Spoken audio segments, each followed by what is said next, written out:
Ah, je n'avais pas du tout prévu ça, donc pas tout à fait. La façon dont vous m'avez présenté, la Halle Saint-Pierre, ça fait toujours très plaisir, puisque bon, c'est depuis 1995 pratiquement que le projet s'est mis en place, et que vous le présentiez avec le succès qu'il recevrait maintenant. Donc c'est plutôt une bonne nouvelle pour moi. Je ne pensais pas que c'était partagé à ce point-là, donc voilà, je suis très contente au moins. Voilà. Alors la Halle Saint-Pierre, c'est depuis 1995, la première exposition, certains la connaissent, mais pour ceux qui ne la connaissent pas, je fais vite, c'était la première fois depuis pratiquement 20 ans qu'une exposition réunissait comme ça les collections autour de l'art brut et de ses dérivés. Donc il y avait la collection de Lausanne, qui sortait jamais, mais que Michel Thévose a fait sortir. Il y avait la fabuloserie, il y avait la Racine, il y avait le site de la création franche, le petit musée du bizarre et la collection Cérès Franco. Donc toutes les collections francophones réunies en un grand événement qui paraît mineur 30 ans après, mais à l'époque c'était assez exceptionnel, d'abord de réunir ces collections-là et surtout de donner une visibilité à un champ culturel qui était méconnu, ou qui était seulement l'affaire de passionnés. Et à partir de ce moment-là, le projet à la Halle Saint-Pierre s'est installé. Il fallait donner une tribune, une visibilité, un lieu pour ces formes marginales de la création et aussi l'occasion de penser cette forme d'art. Donc c'est depuis le temps 60 expositions, pas toutes autour de l'art brut, mais autour des expositions thématiques, des expositions sur l'art brut dans différents pays. Donc, je ne cite pas tous les pays qu'on a fait, des États-Unis, la Belgique, l'Australie, tout ça. Aussi des monographies et puis des thématiques comme l'art spirit. Certaines des expositions ont eu un petit succès médiatique, mais un succès d'estime. Et ce sont devenues des expositions phares maintenant, des expositions fondatrices, comme l'exposition sur l'art médiumnique et spirit, qui a été reprise tous les 5 ans et 10 ans par d'autres institutions. Donc elle a influencé, elle a montré aussi l'importance de la réflexion sur ce type d'art. Donc voilà, l'histoire de la Halle Saint-Pierre, c'est ça. Mais c'est aussi une expérience vivante. Cette histoire qui est portée par la Halle Saint-Pierre, par moi, parce que j'en suis la directrice, mais aussi par une équipe, parce que c'est un travail, je vais dire d'équipe, un travail solidaire, un travail partagé, une passion partagée, mais qui a pu voir le jour, parce qu'au départ, nous avons eu la confiance des premiers acteurs de la scène de l'art brut à cette époque-là, c'est-à-dire Michel Thévose, successeur enfin le premier conservateur de la collection de l'art brut de Lausanne, mais Caroline Bourbonnais, Cérès Franco elle-même, Gérard Sandret et surtout Madeleine Lomène à la Racine, ils ont tous fait confiance, alors qu'il y avait des antinomies par moment, ou on va dire des querelles de pouvoir, parce que l'art brut n'échappe pas à ça, mais c'était quand même une grande famille, avec ces petites dissensions internes, mais tout le monde a été d'accord pour favoriser ce moment initiatique, et ça a été quelque chose d'assez exceptionnel, et on a vu, moi j'ai compris, que l'art brut, c'était quelque chose de vivant. C'était une collection, celle de Dubuffet, mais ce n'est pas une collection fermée, c'est une collection qui n'a fait que essaimer un peu partout, chaque fois avec des différences qui reflétaient la subjectivité ou le goût de son initiateur. La fabuloserie, c'est différent, Beck, c'est différent, la collection Bruno de Charme, c'est différent, les collections américaines sont différentes. Donc c'était de montrer un champ énorme, mais un champ vivant, et aussi une pensée que moi j'ai fondée sur la pensée de Dubuffet, qu'on peut déconstruire à l'envie si on veut, parce qu'elle s'y prête, mais que c'était aussi une pensée vivante. On a travaillé, enfin moi j'ai fondé tout mon travail à la Halle Saint-Pierre à partir de cette pensée-là, en essayant de mettre en perspective ses excès et ses errements et de la rendre toujours d'actualité et pertinente. Donc c'est sans fin. Moi j'ai son asphyxiante culture tout le temps avec moi. Quand je m'ennuie ou quand j'ai envie d'attaquer quelqu'un, je m'arme et j'aiguise mes armes en relisant asphyxiante culture. Je vous le conseille, c'est passionnant. Donc voilà, toute l'histoire de l'art brut, résumée à la Halle Saint-Pierre, on en a fait un travail, plutôt un questionnement que des réponses. L'art brut vous pose plein de questions. Moi, tous les jours, j'ai des nouvelles, j'apporte de l'eau, ça m'apporte de l'eau à mon moulin de la réflexion. Là, ces derniers temps... De l'eau. Ah oui, tiens, voilà, c'est la synchronicité. Je réfléchissais justement, quelle était cette spécificité comme ça de l'art brut, et je me suis dit que ça me permet de penser le rapport entre la singularité et l'universel. C'est vrai que notre culture est fondée sur cette idéologie d'un universalisme humaniste, et que l'art brut, c'est la singularité. Comment faire coïncider ensemble ou penser ensemble cet universalisme humaniste et la singularité ou l'altérité? Dans l'art brut, on est en plein dans ce questionnement. Et quand je vois des questions se profiler à l'horizon, comme les rapports entre l'art brut et l'art contemporain, ou l'art brut dans les écoles d'art, ou tout ça, je dis oui, pourquoi pas? Mais je me dis, mais pourquoi appliquer le modèle dominant à l'art brut, qui est justement une remise en question de ce modèle dominant? C'est que, bon, c'est bien, mais je veux dire, pourquoi pas faire autrement? Pourquoi pas faire autre chose? Quoi? J'en sais rien, je n'ai pas la réponse, mais justement, c'est essayer d'imaginer. Tout l'art brut, c'est cette impensée de notre culture. Comment vous parliez, j'ai plein de choses à dire, mais j'ai 5 ou 10 minutes. On parlait des droits, on parlait de tout ça, on va parler des droits tout à l'heure. Bon, les droits, bon, ce n'est pas que l'argent, ce n'est pas que les droits d'auteur. Et toutes mes 30 ans pratiquement passés à la Halle Saint-Pierre, c'est que des rencontres avec des artistes, avec des familles, avec des collectionneurs, où ces questions-là sont en effet essentielles. Mais ce n'est pas forcément qu'une question d'argent. Pour moi, l'art brut n'a pas de prix. Alors, il est sur le marché, bon, c'est comme ça, c'est un avatar de l'art brut, mais ce n'est pas sa finalité. Les auteurs d'art brut, ce qui est important, c'est qu'ils ne cherchent pas à montrer, ils ne cherchent pas la gloire, ils ne sont pas dans ce narcissisme comme ça primaire, ils ne cherchent pas la reconnaissance, ils ne cherchent pas à rentrer dans le musée. S'ils y sont, c'est d'une certaine façon malgré eux.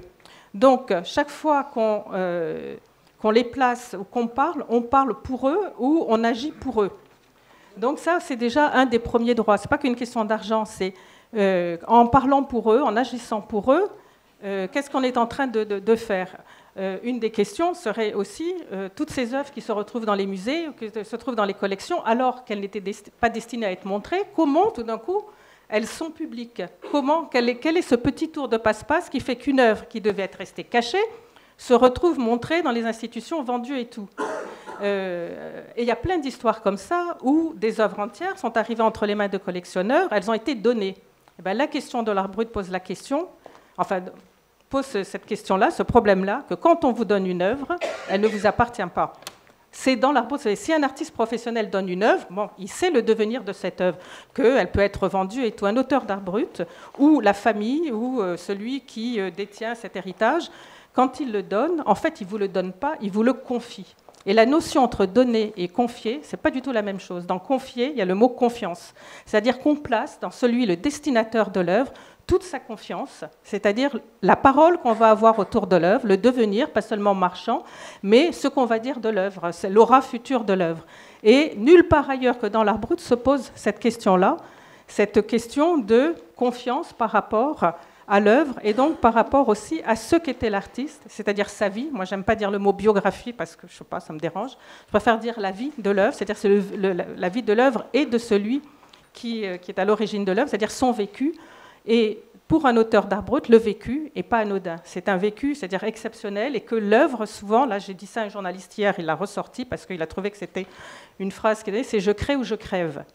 Et pour un auteur d'art brut, pour un artiste professionnel, ce n'est pas comme ça. Il a d'autres ressources, il sait où il va, il sait les enjeux de rapport de l'art, de la création et de la société.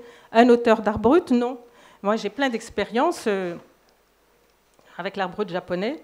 Je prends un artiste qui voulait, un auteur, parce que c'est un auteur, un créateur, il voulait dormir avec ce qu'il aimait le plus. Et ce qu'il aimait le plus, c'était les beignets de crevettes, les tempura et tout. Donc, comment dormir avec ça? Bon, ben, il les a dessinés sur son pyjama, sur son slip, il les mettait, il dormait avec. Je trouvais la métaphore et la, comment dire, cette inversion dans la pensée, c'était magnifique. Ben, nous, on a pris ces œuvres et on les a accrochées au mur pour l'exposition Art brut japonais. Il vient au vernissage, il voit ça, il a grimpé, il a sauté au mur. Il se demandait pourquoi ces pyjamas étaient accrochés dans notre mur, sur notre mur. Donc, vous voyez, il y a tout le temps, Michel Thévos parlait du malentendu dans l'art entre le récepteur, entre l'émetteur et le récepteur. Dans l'art brut, ce malentendu, il est au plus haut point, parce que le créateur ne s'adresse pas à quelqu'un, et il ne présage pas de la réception de son œuvre, et l'émetteur ne va pas porter un jugement en fonction de ce que l'émetteur aurait voulu dire. Le malentendu est total. Je crois que Céline, vous parliez dans votre livre qu'on parlait au nom des artistes, qu'on avait un discours sur l'art brut, qu'on parlait au nom des artistes d'art brut. Ça fait partie aussi des droits, parce que les droits d'auteur, ce n'est pas seulement de l'argent, c'est aussi tout le discours qu'on va dire sur l'artiste qui fait que on n'a pas encore trouvé cet espace entre l'auteur d'art brut et la société. C'est un nouvel espace qu'il faut créer, je pense. L'école d'art, pour moi, c'est niette. Le musée, c'est le moindre des mots, parce que ça permet la reconnaissance. Mais je veux dire, on a un discours dominant, on a un modèle dominant, et on veut l'appliquer comme s'il y avait une identité unique, une seule façon de faire à l'auteur d'art brut. Et je me dis, c'est pas par hasard. On parle de ça, à un moment de la dilution, c'est comment la dissolution de l'art brut dans l'art contemporain, des trucs comme ça. À un moment où dans notre société, avec tous les problèmes de religion, de sectarisme, de communautarisme, on a ce problème identitaire. Et le problème, on ne sait pas comment faire entre cet universalisme, cette identité, cette idéologie de l'identité unique, et puis les communautés et l'altérité. Eh bien, on pose cette question dans les problèmes justement de racisme et tout ça, et au même moment, on parle de dissolution de l'art brut dans l'art contemporain. C'est ce besoin d'une identité unique qui nous réconforte, mais qui est en même temps le pire danger. Eh bien, l'art brut, une des questions de l'art brut, c'est de poser ça aussi. L'art brut est au cœur de tous nos rapports avec la création, avec l'art, avec la société, avec la culture et avec l'éthique. L'art brut résume tous les questionnements humains en lui tout seul. Et à la Halle Saint-Pierre, on a essayé, à travers les expositions, de soulever ces questions. Quand on montre, par exemple, Bill Traylor, qu'on a montré, vous connaissez tous, cet esclave qui s'est mis à dessiner, qui a été affranchi et qui ne savait pas quoi faire de sa liberté, qui est resté dans sa plantation, et puis à la retraite, eh bien, il se met dans une rue de la ville en Alabama, et puis il fait des dessins. Et qu'au début, on a pensé, on ne savait pas quoi dire, c'était du black folk art, et que maintenant, 30 ans après, on regarde son travail comme l'expression de la culture américaine, mais c'est dans sa spécificité. C'est comment on peut être afro-américain, c'est-à-dire ni américain, mais afro-américain, c'est-à-dire pas africain, et puis pas blanc surtout, mais un afro-américain, et que dans cette culture afro-américaine, comment on peut faire de l'idiosyncrasie, c'est-à-dire une singularité. Et je trouvais que c'était 30 ans après une nouvelle façon de regarder une œuvre d'art brut. Donc l'œuvre d'art brut, ce n'est pas quelque chose de statique, c'est quelque chose qui s'offre à nous pour nous faire réfléchir sur son statut lui-même, mais sur nous-mêmes. C'est un dialogue entre nous et l'autre. Alors qu'il nous amène justement à nous émanciper, à grandir, à élargir notre pensée, pourquoi l'enfermer dans un modèle dominant? Voilà. Bravo, bravo.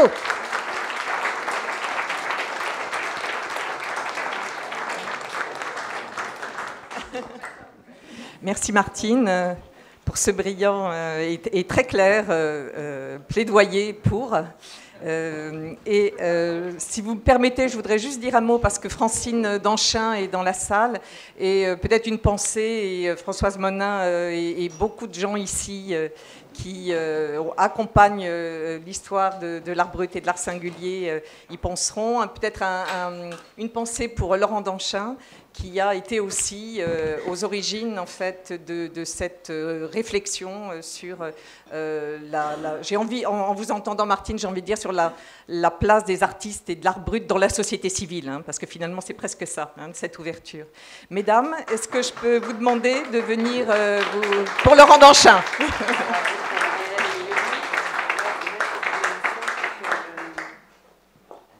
Fanny?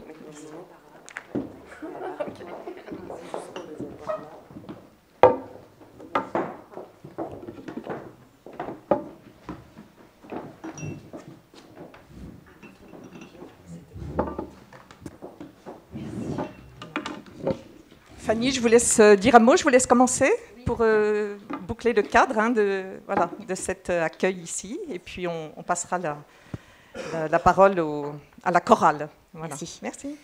Alors bonjour à tous, je suis Fanny Dutheil, je suis juriste à la DHGP, donc moi je travaille ici au quotidien pour principalement aider, conseiller les artistes dans la gestion de leurs droits, et à ce titre, je sais que ce colloque a pour objet d'aborder le thème de l'identité des artistes d'art brut. Et moi, je me rends compte qu'en fait, à l'ADHGP et tout simplement en droit d'auteur, la question de l'identité de l'artiste n'a absolument aucune incidence sur le travail que l'on peut effectuer. L'identité, le statut social, médical, qu'un artiste soit majeur ou mineur, homme ou femme, français ou d'une autre nationalité, ce ne sont pas du tout des critères ni de protection, ni des critères qui vont influencer la manière dont on travaille pour gérer ses droits d'auteur.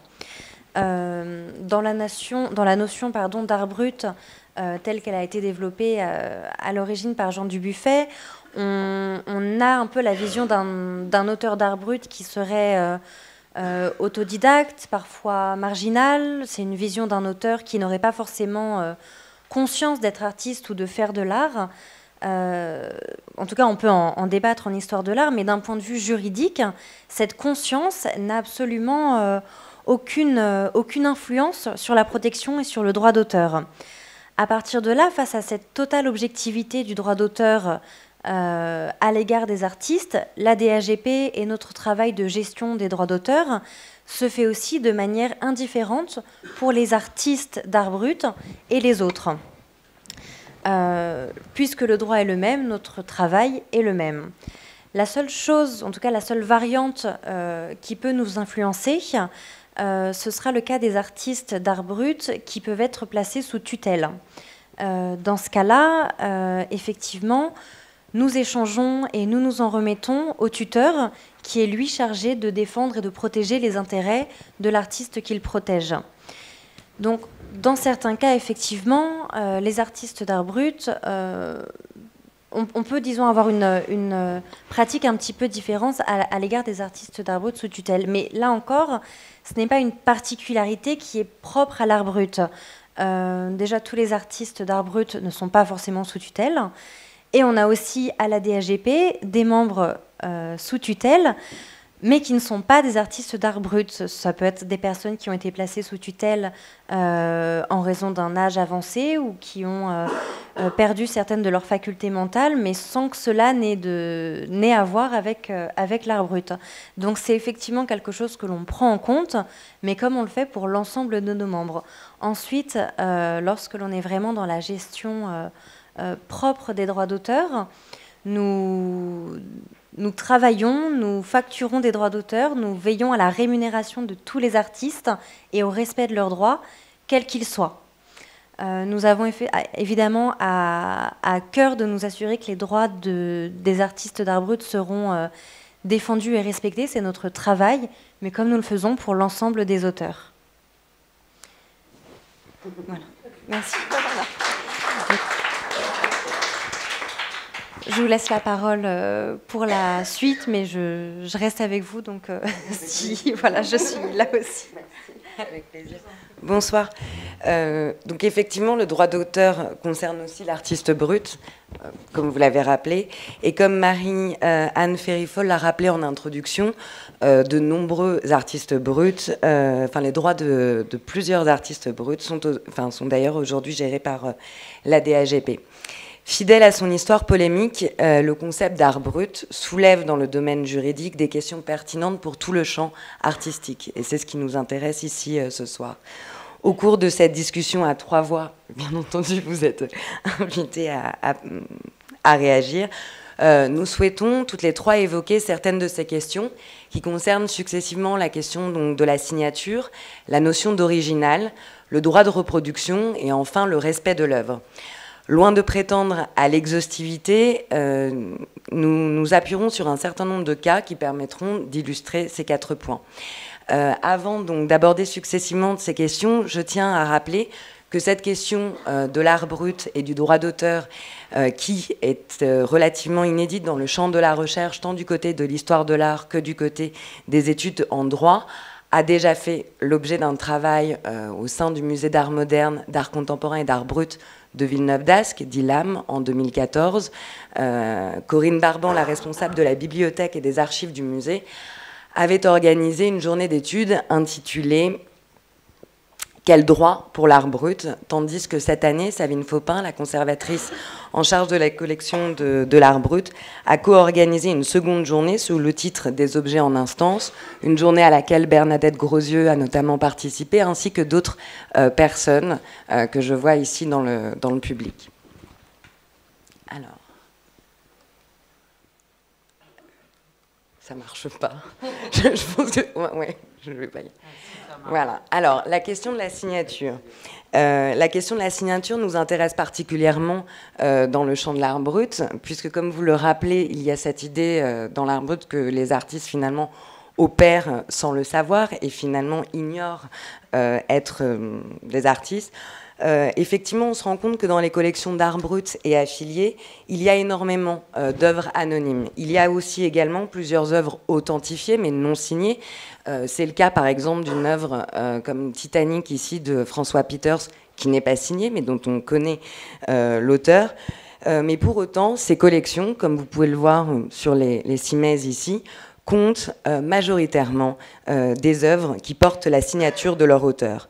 L'artiste brut, contrairement aux idées reçues, n'hésite pas à revendiquer la paternité de son œuvre en apposant sur ses productions son nom, qu'il s'agisse de dessin, de peinture, d'assemblage, de sculpture ou d'architecture. Joseph Vigne, alors vous avez ici une reproduction, mais vous avez l'original à ma gauche, appose, voire impose, comme vous pouvez le voir, sa signature au-dessus de ses compositions. Il y inscrit tout à la fois son prénom, Joseph, son nom, Vigne, mais aussi son surnom, Pépé, qui l'anoblit par ailleurs, comme vous pouvez le voir, Joseph de Pépé Vigne, avec une signature comme ça qui trône donc magistralement au-dessus de ses compositions. Dans le monde de l'art brut, la griffe des artistes est donnée à voir dans tous ses états. Elles offrent effectivement une étonnante palette d'autographes où les artistes vont successivement jouer soit sur le mode d'énonciation ou aussi, ou sinon la mise en forme de la signature. Elles peuvent être modestes, comme, si on peut mettre la diapositive suivante, elles peuvent être assez modestes, voire tout à fait simples. Non, avant... une par une.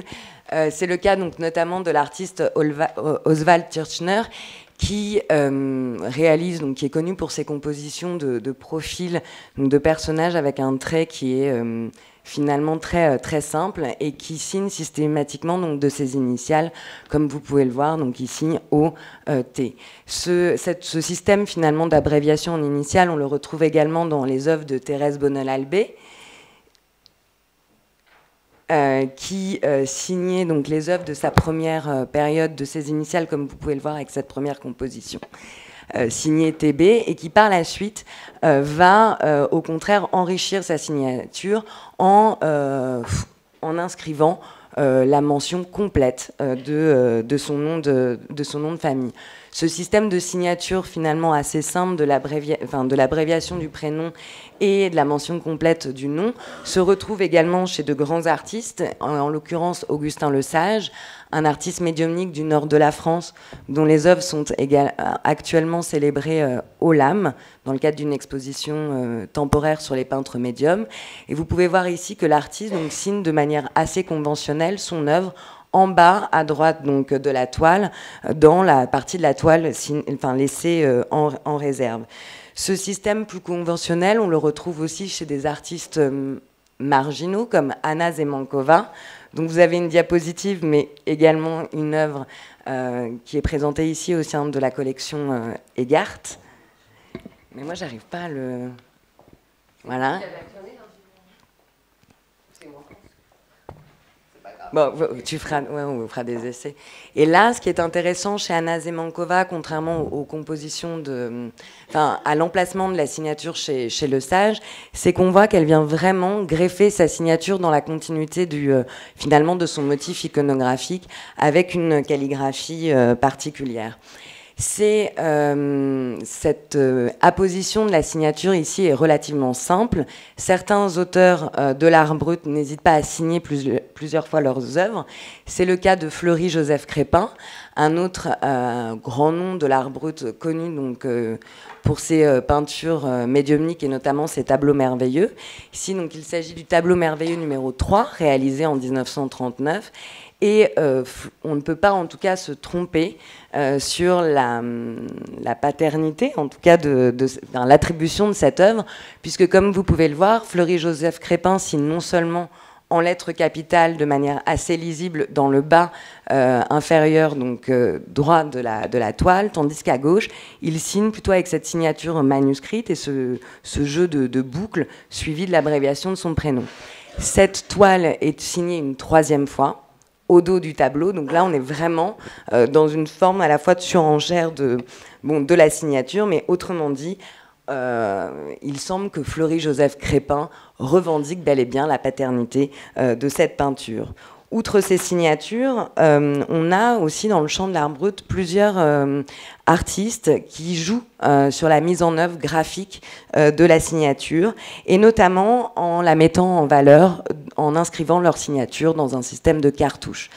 Un moyen, ou en tout cas un procédé qui est somme toute assez classique et qui est donc pratiqué par Émile Josôme Audinos avec une grande rigueur, comme vous pouvez le voir sur cette œuvre, sur cette composition graphique recto verso, où la signature donc apparaît magistralement comme ça inscrite dans ce cartouche, et en plus légèrement soulignée, enfin en gras. Donc ici l'artiste signe bel et bien son œuvre de manière lisible. Ce système de cartouche se retrouve dans plusieurs œuvres, alors de manière peut-être moins élaborée. C'est le cas notamment dans les peintures de Paul Duhem, qui signe systématiquement ses compositions en posant comme une sorte de petite étiquette dans le haut de ses compositions, en signant Duhem Paul. C'est aussi assez touchant, cette signature, parce que cette inversion, le fait de nommer le nom puis le prénom, ça fait un petit peu une signature d'écolier, ou comme quand on notait comme ça dans nos copies à l'école, en inversant, et ce jeu d'étiquettes qu'on retrouve ici, donc assez lisible, et qu'on retrouve donc également dans l'œuvre de Joseph Hofer à nouveau. Je vous invite plutôt peut-être à regarder les Simèzes, et qui, même si ici le cartouche est moins lisible, apparaît dans ce jeu de cadre dessiné qui permet à Joseph Hofer de mettre en valeur son travail, et au sein de ce cadre d'y inscrire sa signature ici sous le nom de Pépi. Un autre artiste qui met en avant sa signature, c'est André Robillard, qui inscrit systématiquement donc ses signatures, que ce soit sur ses assemblages, ses sculptures animalières ou ses dessins, dans une bulle. Et ce qui est fascinant chez André Robillard, c'est que vous pouvez voir qu'il écrit en plus signé Robillard André. Donc ici, la volonté vraiment d'apposer, de signer, de revendiquer la paternité de l'œuvre est assez forte. Et on la retrouve, cette signature, sur ses fusils. Ce qui est intéressant, c'est qu'il signe donc systématiquement ses crosses de fusils. Comme il s'agit d'un objet tridimensionnel, il va signer les deux côtés en fait de la crosse du fusil. Donc quel que soit le point de vue, il appose véritablement sa griffe sur son fusil. Une autre composition d'André Robillard qui je trouvais vraiment intéressante sur la question de la signature, il s'agit ici donc d'un dessin où André Robillard dessine, ou peut-être finalement reproduit, l'un de ses fusils, qui, comme vous pouvez le voir, apparaît dessiné, donc signé sur la crosse, avec cette mention signé sur la crosse, et à nouveau la bulle systématique en bas donc de l'artiste, largement mise en valeur. Enfin, un troisième dessin d'André Robillard, où on retrouve le système de signature propre au dessin, donc Robillard André signé en bas, au milieu de la composition. Et vous pouvez voir une autre bulle avec une date, le 27 octobre 1931, 52 ans, Robillard André, avec une autre signature qui est vraiment ici la signature d'André Robillard dans ses textes, dans ses écrits, lorsqu'il écrit des lettres. Et quand il écrit justement des courriers, il va, en plus de fournir donc, son nom, son identité civile, il va également systématiquement donner son âge, 52 ans. Donc voilà, il affirme vraiment finalement la propriété de cette œuvre.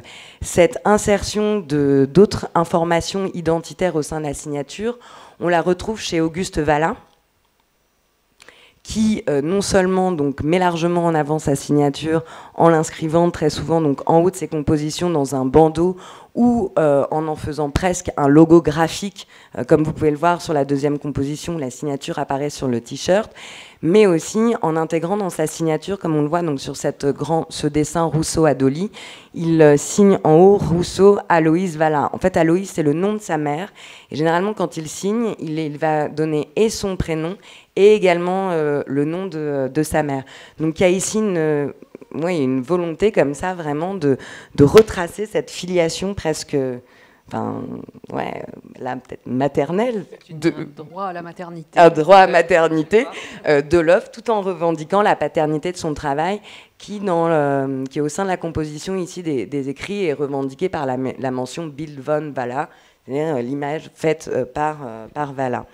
Ce système d'information complémentaire et en tout cas de bien attribuer l'œuvre se retrouve également chez les artistes médiumniques. Mais alors là, combien y a-t-il d'auteurs et là, je voulais finir avec cet exemple donc, de Raphaël Launay, qui est un artiste médiumnique qui vivait dans la région de Bordeaux et qui réalise donc ses compositions, qui les signe, comme vous pouvez le voir avec cette composition datée du 7 avril 64, qui est signée et soulignée d'ailleurs Raphaël Launay dans le haut de la composition. Et vous avez une deuxième composition qui est signée Rubens, qui a d'ailleurs fini, comme vous pouvez le voir dans la légende, par donner le titre de l'œuvre, mais parce que, en fait, ici, Raphaël Launay signe de la main, signe le nom de la voix qui lui a dicté sa composition. Et ce système de signature peut se retrouver de manière complètement dédoublée. C'est le cas dans cette composition, puisque Raphaël Launay, qui est donc la main qui trace, signe sa composition en haut à gauche, tandis que Michel-Ange, la voix qui lui a dicté cette composition à réaliser, apparaît avec cette signature autographe, cette griffe comme ça de Michel-Ange, en haut à gauche de la composition. Alors, c'est une question donc, pour toi, Marie-Hélène. Est-ce que finalement, si l'artiste signe, comme on le voit à travers tous ces exemples, peut-on considérer que par la signature, il revendique la paternité de son œuvre, et donc dans le même temps, revendique-t-il finalement son droit d'auteur? Oui. Alors, avant de répondre à cette question...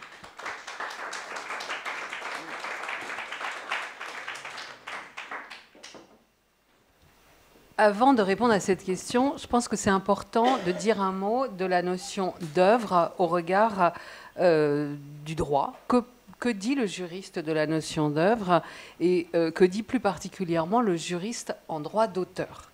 Eh bien, en droit d'auteur, contrairement à ce que pourraient faire des historiens, des historiennes de l'art, contrairement à ce que pourraient faire des critiques d'art, nous ne nous demandons pas si l'art brut est de l'art. Ce n'est absolument pas notre propos. Ce qui nous intéresse, c'est de savoir, non pas si nous avons affaire à une œuvre d'art, mais à ce que le droit d'auteur appelle une œuvre de l'esprit. C'est de cette manière-là que nous nommons cette œuvre qui va être protégeable au titre du droit d'auteur. Il y a une autre chose qui nous indiffère parfaitement, donc peu importe que ce soit de l'art, peu importe également quel que soit le genre de l'œuvre. Nous ne cherchons pas à savoir si l'œuvre doit être attachée à un mouvement, si c'est tel ou tel style. La seule chose au fond qui nous intéresse, c'est de savoir si l'œuvre est originale. Et c'est à cette condition-là que l'œuvre pourra bénéficier d'une protection au titre du droit d'auteur. Alors, l'œuvre qui est originale, eh bien, on va le déterminer au cas par cas, en observant l'œuvre. Et ce sera l'œuvre, nous disent les juges, parce que ce sont eux qui généralement sont chargés de répondre à cette question quand elle se pose.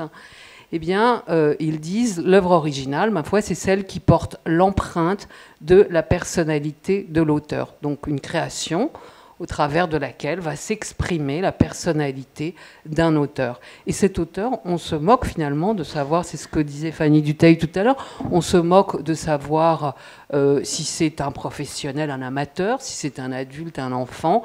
Finalement, on ne fait aucune discrimination entre les différentes œuvres, art ou part, c'est pas le sujet, etc. On ne fait aucune discrimination entre les différents auteurs. Donc c'est un droit d'auteur qui fait montre tout de même d'une importante neutralité, ce que je trouve, et Marianne Ferifal le soulignait tout à l'heure, ce que je trouve tout à fait admirable et en même temps normal. Alors, les productions de l'art brut, on le voit tout autour de nous, elles se caractérisent toujours, à mon sens, par une très forte originalité. Il y a certains auteurs, d'ailleurs, dont on reconnaît immédiatement la patte personnelle. Alors, je vais quand même finir par répondre à cette question. Est-ce que se passe-t-il lorsqu'un auteur signe son œuvre? Est-ce qu'il revendique la paternité de son œuvre? Assurément.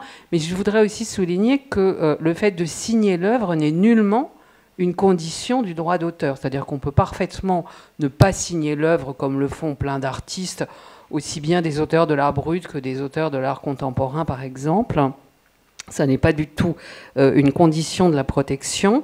On n'est jamais obligé de signer. Et par ailleurs, on peut utiliser un pseudonyme, comme le fait par exemple Joseph Vigne, Pépé, comme le fait un autre artiste dont on parlera tout à l'heure, Winnie Scott. On n'en est pas là, pardon. On ne s'attache donc pas à la signature, on a la possibilité d'utiliser un pseudonyme et on a également la possibilité de rester parfaitement anonyme. Et le fait d'être anonyme, et il y a des anonymes dont on sait parfaitement qui ils sont, comme certaines des œuvres qui sont ici, mais il y a aussi des anonymes dont on ignore véritablement l'identité, le public ne la connaît pas.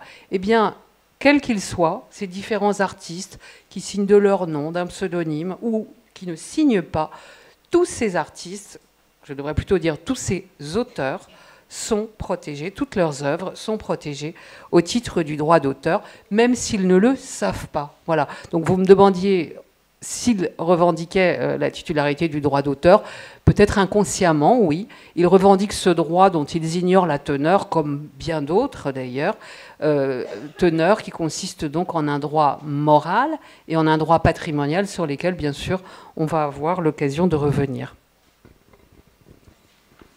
Alors,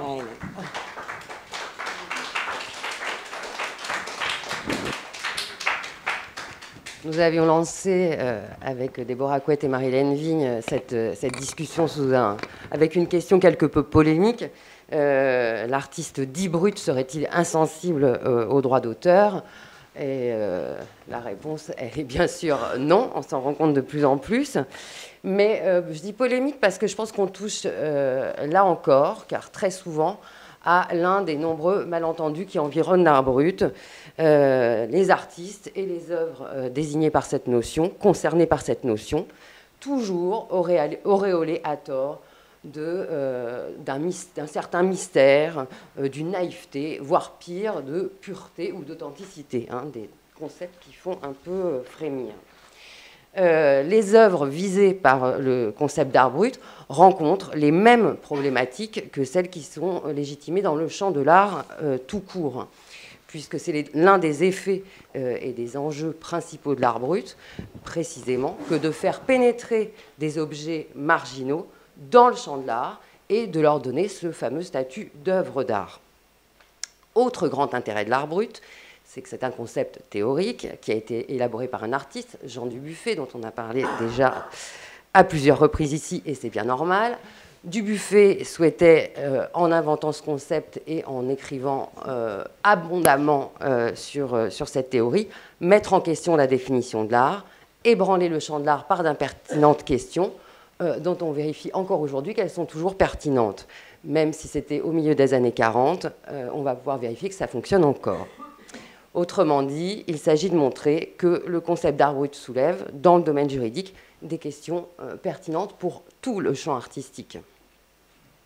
Alors, après la question de la signature, une autre notion artistique qui intéresse aussi le droit, la notion d'original, et où l'on va voir que certaines œuvres dites brutes viennent interroger cette notion d'original. Un premier exemple, où la revendication du caractère original de l'œuvre se mêle précisément à la signature de l'artiste. Il s'agit de l'Écossais Scotty Wilson, auquel faisait allusion Marie-Hélène tout à l'heure. Scotty Wilson a élaboré une œuvre dessinée des années 30 au début des années 70. Il dessine en autodidacte. Son instrument de prédilection, c'est le stylo-plume. Il collectionnait des stylos-plumes et il aurait commencé à en utiliser un pour dessiner. Ces dessins à l'encre sont ensuite colorés à l'aquarelle ou au crayon de couleur. Ce fameux Scotty a été collectionné par Picasso, André Breton, Jean Dubuffet. Et il est présent dans toutes les grandes collections d'art brut aujourd'hui. Le caractère frappant des dessins de Scotty Wilson, comme vous pouvez le voir, c'est d'abord leur caractère très symétrique, toujours presque très symétrique, et puis la finesse de ce trait, de ces petites hachures qui font ressortir des motifs récurrents. On pourrait être tenté de réduire ces dessins à leur caractère hautement ornemental, décoratif, mais ils sont chargés symboliquement, ils sont liés à une réflexion sur le bien et le mal, disait Scotty Wilson, et nombre d'entre eux s'apparentent aussi à des autoportraits qui prennent très vite des allures de totem. Mais peut-être que ce caractère symétrique, quasi systématique, la finesse du trait et du détail ont valu à Scotty Wilson le reproche ou soupçon seulement de ne pas être fait à la main. Et il aurait pu évidemment décalquer ses figures, les photocopier. Il a travaillé jusque dans les années 70, la photocopie existait, et puis les colorer ensuite. Peut-être qu'on ne lui a rien reproché du tout, mais toujours est-il qu'il a voulu se prémunir de tout soupçon en mentionnant, si vous pouvez, voilà, Original Free Hand Pen Drawings by Scotty, ce qui signifie dessins originaux au stylo plume à main levée par Scotty. Ainsi, l'artiste précise, en même temps qu'il signe, qu'il a physiquement réalisé son dessin, sans l'aide d'une machine, et qu'il s'agit d'un original. Il revendiquerait là, en un seul geste, la paternité de son œuvre en la signant, ainsi que son caractère original, là, original au sens d'unique, d'exemplaire unique. Donc, je me tourne vers l'avocate pour lui demander que dire, d'un point de vue juridique, du lien entre ces deux notions de signature et d'original, et des questions liées à cette notion d'original en droit. Alors, effectivement, il faut bien distinguer les deux sens que peut avoir le mot original. Tout à l'heure, je vous ai expliqué que pour être protégeable au titre du droit d'auteur, il fallait que l'œuvre soit originale. C'est un premier sens du mot original. Et puis, on a un deuxième sens qui peut s'appliquer également à une œuvre, qui est le sens où l'exemplaire de l'œuvre est l'exemplaire original, l'exemplaire authentique. Il faut évidemment pas confondre les deux. Alors, dans le cas de Scotty Wilson, dont j'ai écorché le nom tout à l'heure, pardon, celui-ci revendique non seulement la paternité de l'œuvre, en imposant sa signature, mais il revendique également la réalisation manuelle de l'œuvre, c'est-à-dire la technique et le caractère manuel, c'est de la main de l'artiste que l'œuvre a été faite. Et par cette mention qu'il appose, il tient non seulement à clamer sa paternité, c'est une chose, mais il tient également à clamer l'authenticité de l'œuvre pour montrer que nous avons affaire à un exemplaire original. Donc c'est ici une œuvre en quelque sorte où le certificat d'authenticité est pratiquement intégré à l'œuvre, ce qui évidemment est tout à fait atypique. Alors ce qu'il faut savoir, c'est que pour certaines œuvres, parce que la loi le permet, on a la possibilité de faire plusieurs exemplaires qui tous vont être considérés comme l'œuvre originale. Il y a certaines conditions à cela. Alors, je vous donne un exemple. Ce sera le cas de la photographie. Ce sera le cas également de bronze. On a la possibilité, donc, en faisant un tirage limité à un certain nombre d'exemplaires, en faisant un tirage d'exemplaires qui tous sont numérotés dans la limite de ce tirage maximum, on a la possibilité de considérer que ces différentes œuvres, qui sont donc pluriels, multiples, sont toutes des exemplaires originaux. C'est la même chose d'ailleurs pour les lithographies dans une certaine mesure. Alors, ces différents cas de figure sont prévus par la loi. C'est la loi qui définit ce qui est un exemplaire original de l'œuvre. Vous voyez, ça a une certaine complexité, puisqu'on navigue toujours entre la notion d'originalité au sens du droit d'auteur, qui est celle où il y a l'empreinte de la personnalité de l'auteur, et la notion d'un autre côté d'œuvre originale, c'est une œuvre authentique. Voilà. troisième et dernier exemple autour de cette notion d'original, cette fois-ci à partir du travail de Gaëlle Dufresne, qui est donc ici, qui vient de reconnaître son travail et qui interviendra tout à l'heure. Donc Gaëlle Dufresne dessine, mais il est également l'auteur d'un journal mensuel qui s'appelle Dernières nouvelles du Gallou, qu'il envoie à ses proches, il me semble. Or, dans ce numéro 129, date de février 2016, l'auteur se présente lui-même, donc j'ai préféré le citer. Donc peut-être que vous pouvez vous-même le lire en même temps. Qui est l'auteur? Gaëlle Dufresne est né en mai 1971 et dessine son premier moteur en 1985. Il étudie la mécanique et il atteint un niveau Bac+3. Reconnu avec un syndrome d'Asperger, il dessine des moteurs existants de tête, uniquement avec beaucoup de plans. Il n'aime pas qu'on lui dise qu'il est artiste, il préfère montrer comment cela fonctionne. Et dans un petit film qui a été réalisé sur lui, que l'on peut voir sur le site de l'association EGAR, il se définit comme un dessinateur de machines, de locomotives en particulier. Et il raconte, toujours dans ce même document, que lorsqu'il a commencé à s'intéresser à la technologie ferroviaire, il n'a pas trouvé de document, et je vous cite, « Qu'à cela ne tienne, je vais le faire ». Parallèlement donc à son journal et à ses dessins techniques de machines et de moteurs, vous travaillez, d'après ce que j'ai lu, à une encyclopédie sur l'histoire ferroviaire qui comprend plusieurs milliers de pages. En ce qui concerne les dessins, je vous cite encore, « Mon impératif, c'est d'être lié à ce qu'a fait l'ingénieur avant moi. Je réalise les dessins comme un ordinateur. » Et d'ailleurs, donc, quand vous signez, parfois on voit le nom de l'ingénieur, puis suivi du terme dessinateur, votre nom, Gaëlle Dufresne. Donc, comme on le constate en regardant ces dessins, Gaëlle Dufresne travaille avec un grand souci du détail, un souci de perfection que l'on va retrouver dans les légendes. Donc, vous pouvez voir une œuvre en vrai également accrochée ici. Or, il va être aussi précis dans les informations qui concernent directement son dessin que dans les légendes techniques. Et là, c'est ce qui nous intéresse. Avec la signature, donc prêtez attention aux différents cartouches, figure souvent la date, mais aussi la mention du format du support, les matériaux utilisés, et parfois aussi le nombre d'heures consacrées au dessin. Je crois que c'est dans le dernier, si on peut voir la... Voilà. Donc là encore, si l'on regarde ces dessins du point de vue artistique, ce geste pose la question de la valeur. Vous n'envisagez pas vos dessins comme le résultat d'un processus de création, c'est ce que vous dites également. Vous dites aussi que ces dessins ne sont pas là pour être beaux, mais destinés à diffuser des informations et à relayer les progrès techniques. Dans ces conditions, rien d'étonnant à ce que vous utilisiez vous aussi de la photocopie.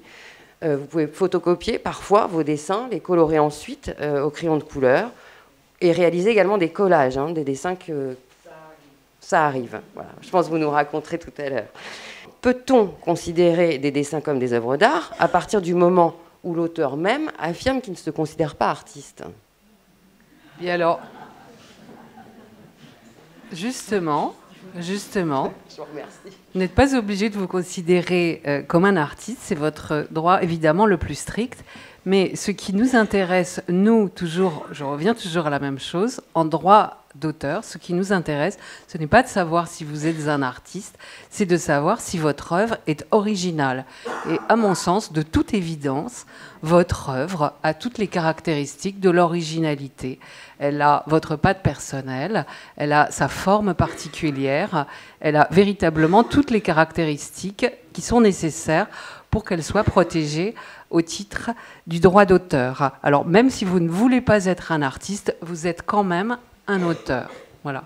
Et il faut savoir que le droit d'auteur est finalement très accueillant parce que je sais que vous faites grand cas de l'œuvre de l'ingénieur qui est intervenu avant vous, en quelque sorte. Il faut savoir que le droit d'auteur, il va accueillir aussi des œuvres qui ont un caractère technique.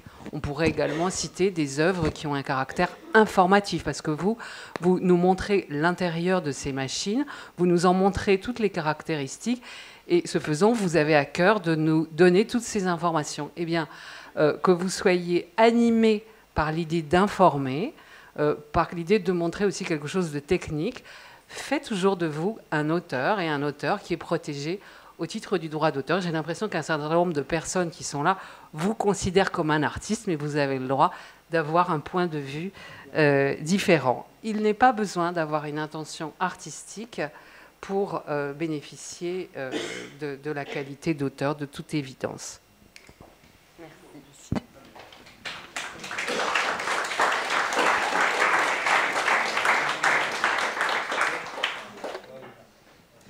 Alors, on va continuer le troisième point sur la question de la reproduction, qui est en tout cas sans doute une question qui mobilise, je pense, une bonne part du travail de la DAGP, en tout cas pour les artistes qui sont répertoriés à la DAGP, puisque il vous est, en tout cas, vous demandez ou vous transmettez aux ayants droit ou aux artistes des informations en leur demandant si oui ou non ils autorisent la reproduction d'une œuvre dans tel ou tel catalogue ou publication. Alors, moi, je voudrais vous montrer un exemple sur lequel je suis tombée en parcourant donc, différents catalogues d'exposition. Et en l'occurrence, dans ce catalogue d'exposition donc, de 1984, vous avez dit Art Brut, dans lequel était reproduit donc, le jeune prêtre hindoustan de Marthe Isoli, qui signe ses œuvres donc de maître Marthe d'Isoli, et qui précise, comme très souvent sur ses dessins, reproduction interdite, comme vous pouvez le voir. En l'occurrence, cette œuvre est finalement reproduite. Ce souci de la question de la reproduction auquel peuvent s'attacher certains des auteurs d'art brut, on le retrouve chez un exemple bien connu pour ceux qui s'intéressent à ces productions. C'est le cas d'un artiste américain, Ted Gordon, qui incorpore systématiquement dans sa signature le symbole du copyright, que vous avez dû voir aussi revenir dans les légendes, qu'on a essayé, j'espère, de faire selon les règles et en respectant justement le droit de ces artistes, répertoriés ou non à la DAGP. Donc on voit que certains auteurs finalement se soucient de la question de la reproduction de leurs œuvres. C'est pas vraiment une question, mais... Et ils ont bien raison de se soucier de la reproduction de leurs œuvres, parce que c'est ce que prévoit le droit d'auteur. Ce que dit le droit d'auteur, et là, on est dans l'aspect patrimonial du droit d'auteur. En tant qu'auteur, on a, je le disais tout à l'heure, un droit patrimonial. Eh bien, ce droit patrimonial, il permet à l'auteur d'autoriser ou au contraire d'interdire, parce qu'il n'est pas du tout obligé de donner l'autorisation qu'on veut lui demander, d'interdire la reproduction de son œuvre. Voilà. Donc, il faut toujours la demander. Il faut d'ailleurs demander aussi une autorisation, ce n'est pas la DAGP qui me dira le contraire, pour exposer une œuvre, puisque cela procède d'un autre droit, qui n'est pas le droit de reproduction, mais qui est le droit de représentation, pour exhiber publiquement devant un public comme celui que nous constituons des œuvres, eh bien, il faut une autorisation. Voilà. Alors, je disais tout à l'heure que cette autorisation, l'auteur peut la refuser, il peut aussi l'accorder. Et souvent, lorsqu'il accorde son autorisation, eh bien, c'est le moment pour lui aussi de monnayer son autorisation, puisque c'est de cette manière-là, entre autres choses, que les artistes vivent de leur art. Voilà. Donc, à titre d'exemple, un auteur peut tout à fait donner une autorisation à un éditeur de carte postale de reproduire son œuvre sous forme de carte postale, et il demandera une rémunération qui sera calculée en fonction du nombre de cartes postales qui seront vendues et en fonction du prix de vente de ces différentes cartes postales. Et cette autorisation, eh bien, il faut la demander non seulement pendant toute la période où l'artiste est vivant, mais au-delà, pendant les 70 ans qui suivent la mort de l'artiste, eh bien, l'autorisation de ses ayants droit reste nécessaire pour exploiter l'œuvre sous forme de reproduction ou sous forme de représentation. C'est cela, exprimé de façon très rapide, le droit patrimonial de l'artiste. Donc, en l'occurrence, l'œuvre de Marthe Isoli avec la mention reproduction interdite. Oui, ça veut dire que tant qu'il n'a pas accordé une autorisation, eh bien, il refuse que l'on reproduise l'œuvre. Finalement, il n'y a même pas besoin de marquer reproduction interdite, puisque le droit d'auteur doit s'appliquer de toute façon et sans aucune formalité. Mais lui a jugé nécessaire de mentionner cette protection, comme d'autres peuvent le juger nécessaire aussi. Nous, c'est à cela qu'on veille à la DHGP. Effectivement, en principe, il n'est pas possible de reproduire l'œuvre d'un artiste sans son autorisation préalable ou sans l'autorisation de la DHGP si cet artiste est adhérent chez nous. Effectivement, comme vous le soulignez, de même pour les présentations ou les projections, comme aujourd'hui même, nous avons vu les œuvres d'André Robillard, par exemple, dont les droits d'auteur sont gérés par la DHGP. C'est le cas également d'Augustin Lesage, que nous avons aussi mentionné. À chaque fois que les œuvres de ces artistes sont présentées, une autorisation préalable est nécessaire. C'est à ce moment-là que nous intervenons ou que les artistes peuvent intervenir seuls s'ils ont préféré exercer leurs droits seuls ou avec une autre assistance. Mais c'est à cette occasion-là, effectivement, qu'en exerçant les droits, les artistes peuvent être rémunérés. Ce sont des rémunérations qui sont... on essaye le plus équitable possible, tenant compte des exploitations qui seront faites, mais qui vont pouvoir permettre à l'artiste de vivre de son travail au-delà de la vente de ses œuvres. Et alors, un autre cas que certains d'entre vous connaissent peut-être, et c'est pour rebondir sur justement la question des cartes postales, qui est particulièrement importante dans le cas, en tout cas, dans le cas des bâtisseurs, de ces architectes. Oui, ces bâtisseurs de l'imaginaire, comme l'ont évoqué plusieurs historiens, c'est donc le facteur cheval, qui a fait l'objet d'un biopic donc au grand écran. D'ailleurs, je ne sais pas si derrière il y a des questions de droit, mais qui a été donc informé qu'une série de cartes postales avait été produite et éditée donc par l'éditeur et photographe Louis Charvat, qui avait donc sa maison d'édition au Grand Serre, dans la région donc du Palais Imaginaire, et qui a produit comme ça toute une série de cartes postales. Et le facteur cheval, apprenant que non, c'est d'abord celle d'avant. Alors justement, ces deux cartes postales qui se ressemblent ne sont pas les mêmes. Celle-ci donc a bien la mention en bas de la photographie et de l'édition Louis Charvat, et elle ne fait en aucun cas mention de l'auteur de l'œuvre prise en photographie, donc à savoir le facteur cheval. Et donc le facteur cheval a été informé de cette pratique et surtout du caractère illégal de cette pratique. Selon le site Arimage, sur lequel j'ai pu obtenir ces informations, il est écrit que Ferdinand Cheval aurait compris, je cite, l'atteinte à la notion de droit d'auteur que lui fait subir cette pratique. Sous la pression de conseils avertis et devant le manque à gagner, il décide d'assigner Charvat, donc l'auteur de ces cartes postales, au tribunal. Ferdinand Cheval va gagner son procès. Charvat, lui, va devoir détruire les tirages originaux, détruire ses cartes postales, et le facteur cheval va se mettre donc à éditer ses propres cartes postales, donc qu'on voit ensuite. Et là, on voit qu'il y a un changement justement de légende qui... Alors, on ne voit pas très bien, mais vous pouvez retrouver toutes ces cartes postales en ligne sur Internet et donc sur le site Arimage, qui est pour l'instant la seule source d'information que j'ai trouvée à ce jour sur ce procès, où il est mentionné Cheval, auteur du Palais idéal, entre parenthèses, reproduction interdite. Donc là, on est véritablement face à un cas clair d'un auteur qui revendique son droit d'auteur et qui l'a compris.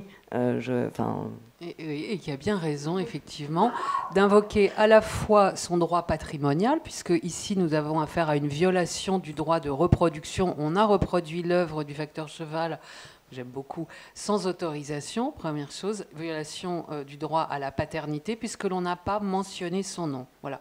Mais je dois vous dire que j'ai aussi une pensée pour l'auteur de la photographie, car l'auteur de la photographie est aussi un auteur qui mérite également du droit d'auteur. Alors, ce n'est pas une raison pour violer le droit d'auteur des collègues, si j'ose dire, mais je trouve que la sanction qui consiste à ordonner la destruction des négatifs est quelque chose d'extrêmement violent. Il aurait peut-être mieux valu que on s'organise pour voir de quelle manière cette œuvre pouvait être diffusée avec une autorisation. Il faut bien comprendre que quand on a affaire à une carte postale, on a souvent le droit d'auteur, on a toujours le droit d'auteur de l'artiste dont l'œuvre est représentée, premièrement, et deuxièmement, celui du photographe, qui aujourd'hui est un auteur à part entière, même si la reconnaissance des droits d'auteur du photographe a été un peu lente et chaotique dans notre pays, puisque c'est que depuis la loi de Jack Lang de 1985 qu'on reconnaît à part entière, comme n'importe quelle autre œuvre graphique ou plastique, les droits des photographes. Et quand c'est un portrait? Et quand c'est un portrait, il y a toujours du droit d'auteur, bien sûr. Il se trouve qu'il y a en plus un autre droit qui n'a rien à voir avec le droit d'auteur. Donc, il y a le droit d'auteur de celui qui a pris la photographie, et puis il y a le droit à l'image de la personne qui est représentée, qui lui n'est pas du droit d'auteur. Il se trouve que notre droit, c'est dans le Code civil, au début du Code civil, l'article 9, prévoit que pour représenter les traits, l'image d'une personne, par photographie ou même par dessin d'ailleurs, eh bien, il faut lui demander son autorisation, à la fois pour capter son image, pour la photographier, mais également et surtout pour diffuser cette image. On ne peut pas diffuser l'image d'une personne sans l'autorisation de celle-ci, ceci avec un grand nombre d'exceptions pour pouvoir informer quand même. Et la loi n'impose pas que la personne touche une partie des droits. Ah, pas du tout. Non. Moi, je ne suis pas d'accord. Ah, bah écoutez, il faut que vous en parliez à votre député, mais... On exploite l'image des gens dans la précarité, des enfants dans la guerre, dans la famille. Alors, je suis tout à fait d'accord avec vous. Et la presse s'en met plein les poches. Voilà, et l'auteur vivant, hein, il a rien. Donc, il devrait y avoir obligatoirement une caisse où le photographe doit verser, parce que l'image ne vaudrait rien. Moi, ce qui me choque le plus... S'il n'y avait pas le visage de l'être vivant, sa photo ne vaudrait rien. Et moi, je voulais créer une loi par rapport à ça. Alors, il y a tout de même... J'ai pas eu le courage de me battre, mais ça me révolte continuellement. Ça m'insupporte. Je comprends. Parce que j'allais dire, je pense que là on touche à un autre sujet, et je pense que les photographes, les reporters de presse sont pas non plus énormément payés, qu'il y a le droit à l'information, mais c'est un autre sujet. C'est un droit à l'information, c'est un sujet très important, mais c'est celui du droit à l'information. Non, c'est pas un droit d'auteur sur l'image, c'est un droit différent, c'est un droit d'image. Mais l'image ne vaudrait rien si la personne n'existait pas. Ce que ça pourra avoir en commun avec notre sujet, si je peux me permettre, c'est que très souvent, les personnes qui sont en situation de précarité, qui se retrouvent photographiées ou qui sont dans des situations de guerre, le sont sans leur consentement. Et je trouve ça extrêmement choquant. Moi, ça me choque peut-être plus que cette histoire d'absence de rémunération. C'est exposer l'image des tiers sans leur consentement. Et on sait qu'ils sont loin, qu'ils sont pauvres et qu'ils ne pourront rien dire. Et prospérer là-dessus, je trouve ça anormal. Le lien que ça peut avoir, c'est que, effectivement, dans le domaine de l'art brut, on peut se retrouver également, et je pense qu'on va l'évoquer dans un instant, dans des situations où l'œuvre d'un auteur est exploitée sans son consentement. Et cela pose également un problème que vous avez évoqué d'ailleurs tout à l'heure, Madame Isabelle Martine, je vous demande pardon, Luzardi, que vous exposiez à juste titre, qui est la question du droit de divulgation des œuvres en question. Alors, une dernière notion qui intéresse et l'art et le droit. Un dernier exemple, et non des moindres. Un dernier cas, je veux dire, exemple, l'histoire de Jeannot, que je ne vais pas vous raconter, que vous retrouvez dans plusieurs versions tout aussi pathétiques les unes que les autres, en particulier sur Internet. Donc, non pas l'histoire de Jeannot, mais l'histoire de son œuvre unique, désormais bien connu dans le petit monde de l'art brut, comme le plancher de Jeannot, que voici. Ce plancher gravé a été découvert en 1993, donc plus de 20 ans après la mort de son auteur, découvert dans une ferme du Béarn par une antiquaire, qu'il a immédiatement vendu à un psychiatre retraité, le docteur Guiroux. Ce dernier se renseigne sur l'auteur, que l'on appellera donc désormais Jeannot, écrit son histoire et établit un diagnostic de Jeannot qu'il considère comme un grand psychotique. Il en fait un petit livret qu'il va diffuser. Il va montrer ce plancher gravé, notamment à la collection d'art brut, qui s'est porté acquéreur, mais le docteur Guiroux a préféré le vendre à un laboratoire pharmaceutique, Bristol Myers Squibb. Le plancher sera tout de même exposé à la collection d'art brut en 2004, puis à la Halle Saint-Pierre également, autre lieu de l'art brut, comme nous l'avons vu tout à l'heure. Dès lors, non, vous pouvez remonter, s'il vous plaît, on n'en est pas du tout là. Merci. Dès lors, cet étrange objet entre dans le champ de l'art et devient une œuvre d'art brut, bref, œuvre d'art. Donc, moment de bascule notoire dans l'histoire du plancher de Jeannot. L'œuvre a été longtemps installée dans le hall de l'immeuble du laboratoire pharmaceutique, va sortir à nouveau pour être exposée à la Bibliothèque nationale de France, ça c'était en 2005, et va finalement être cédée à l'hôpital psychiatrique de Sainte-Anne à Paris, l'un des clients du laboratoire pharmaceutique. Ainsi, là vous pouvez montrer l'image, merci. Depuis le 2 juillet 2007, le plancher est exposé face au bâtiment de l'hôpital, sur le trottoir de la rue Cabanis, dans le 14e arrondissement. Le professeur Jean-Pierre Ollier, chef du service hospitalo-universitaire, déclare alors à ce moment-là à la presse que l'œuvre ainsi montrée au public permettra d'abattre des murs, je cite, de montrer que l'institution a changé, que les maladies psychiatriques ne doivent plus passer pour honteuses.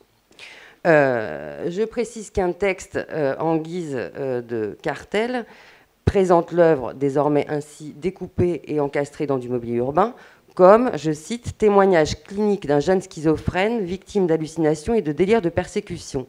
Diagnostic posé donc plus de 30 ans après la mort de l'auteur et qui fait de l'objet non plus une œuvre mais donc un symptôme.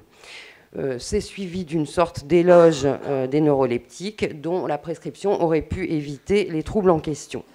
Bref, laissons les interprétations médicales et autres à la responsabilité de leurs auteurs. Pour le coup, restons concentrés sur l'œuvre, dont, si vous voulez bien montrer l'image suivante, je vous laisse apprécier les conditions actuelles de réception. Donc ma question est la suivante, mais j'ai déjà la réponse, n'est-on pas face à un cas flagrant d'atteinte à l'intégrité de l'œuvre, au respect de l'œuvre, et qui peut la protéger? Alors, bien sûr, vous l'avez tous compris. En droit d'auteur, j'ai dit tout à l'heure qu'il y a le droit moral, et parmi les prérogatives du droit moral, il y a ce qu'on appelle le droit au respect de l'œuvre. Ça veut dire qu'il faut respecter l'œuvre en ce sens qu'il ne faut pas porter atteinte à son intégrité, il ne faut pas la modifier, il ne faut pas lui faire dire ce qu'elle ne dit pas. Voilà.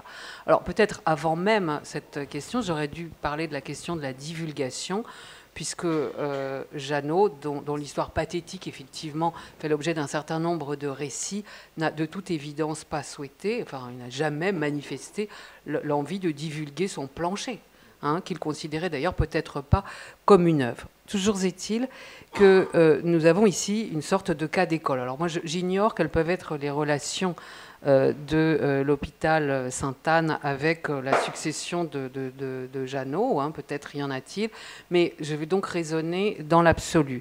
Ce qui me semble, c'est que le fait de tronçonner l'œuvre comme nous le voyons, puis de la dresser à la verticale, il s'agit d'un plancher donc que l'on va mettre à la verticale, constitue une première atteinte à l'intégrité de l'œuvre, et puis il y a une deuxième atteinte qui, de toute évidence, est liée à la dénaturation de l'œuvre, qui va servir non seulement pour porter un message, véhiculer un message de la communication de l'hôpital, voire pire, du laboratoire qui semble être le partenaire de l'hôpital. Donc se servir d'une œuvre à des fins de communication, pire, à des fins publicitaires, c'est évidemment, nous le savons, et c'est très, très courant, enfin, il y a plein de jurisprudence sur cette question, c'est évidemment une atteinte au respect dû à l'œuvre. Voilà.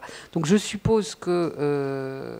alors je ne sais pas si ce Jeannot a des héritiers, mais je pense que s'il avait des héritiers, peut-être ceci aurait fait valoir son droit moral, puisque le droit moral, contrairement au droit patrimonial, il dure pas pendant toute la vie de l'auteur, plus 70 ans, mais il est perpétuel. Donc même lorsque l'œuvre est dans le domaine public au bout de 70 ans, le droit moral est toujours là, lui. Donc des héritiers auraient éventuellement pu faire valoir le droit moral. Mais bon, encore une fois, je ne connais pas les circonstances de l'œuvre, mais en tout cas, présenté de cette manière de cas pratique, ça semble être une atteinte flagrante au droit moral de l'artiste. Est-ce que nous pouvons vous remercier pour cet éclairage extrêmement précis ?